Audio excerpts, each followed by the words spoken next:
ഇത് നമ്മുടെ ഇൻസ്റ്റാ സ്റ്റോറിയിൽ വന്ന ക്വറീസ് ആണ്. Best foods after IUI and also what to avoid. അങ്ങനെ IUI കഴിഞ്ഞിട്ട് ഒരു ബെസ്റ്റ് ഫുഡ് എന്ന് പറഞ്ഞിട്ടുള്ള അങ്ങനെ ഒരു magical ഫുഡൊന്നുമില്ല.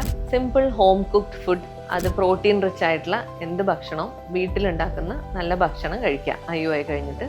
And what to avoid, പ്രത്യേകിച്ച് അവോയ്ഡ് ചെയ്യാൻ ഹാഫ് കുക്ക്ഡ് ആയിട്ടുള്ള, അതായത് ഇംപ്രോപ്പർലി കുക്ക്ഡ് ആയിട്ടുള്ള എഗ്സ് അല്ലെങ്കിൽ മീറ്റ്, ആൽക്കഹോൾ ആൻഡ് സ്മോക്കിംഗ്, ഇത്രയൊക്കെയാണ് അവോയ്ഡ് ചെയ്യേണ്ടത്.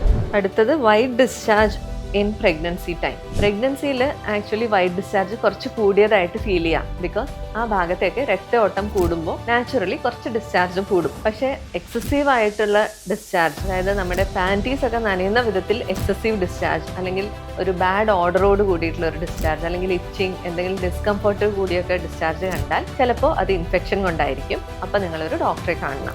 Next about AMH level. AMH എന്നുള്ളത് ഒരു ഇമ്പോർട്ടൻ്റ് ആയിട്ടുള്ള ഒരു ടെസ്റ്റ് തന്നെയാണ്. അത് നമ്മുടെ ശരീരത്തിലുള്ള എഗ്സിന്റെ ക്വാണ്ടിറ്റിയെ കുറിച്ചാണ് അധികവും പറയുന്നത്. പക്ഷേ നോർമൽ AMH എന്ന് പറഞ്ഞാൽ എന്തായാലും നല്ല എഗ്സ് ആയിരിക്കും എന്ന് ഗ്യാരണ്ടിയുമില്ല.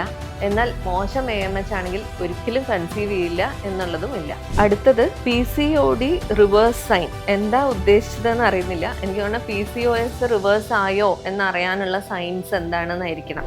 അപ്പോൾ PCOS എന്നുള്ളത് റിവേഴ്സ് ഒന്നും ആവില്ല. പ്രോപ്പർ ആയിട്ടുള്ള ഡയറ്റും എക്സസൈസും കാരണം PCOS കുറച്ചൊക്കെ കൺട്രോളിലായാൽ നമുക്ക് നോർമൽ പീരിയഡ്സ് വരാൻ തുടങ്ങും. അപ്പോൾ അതായിരിക്കും PCOS അണ്ടർ കൺട്രോൾ എന്നതിൻ്റെ സൈൻ.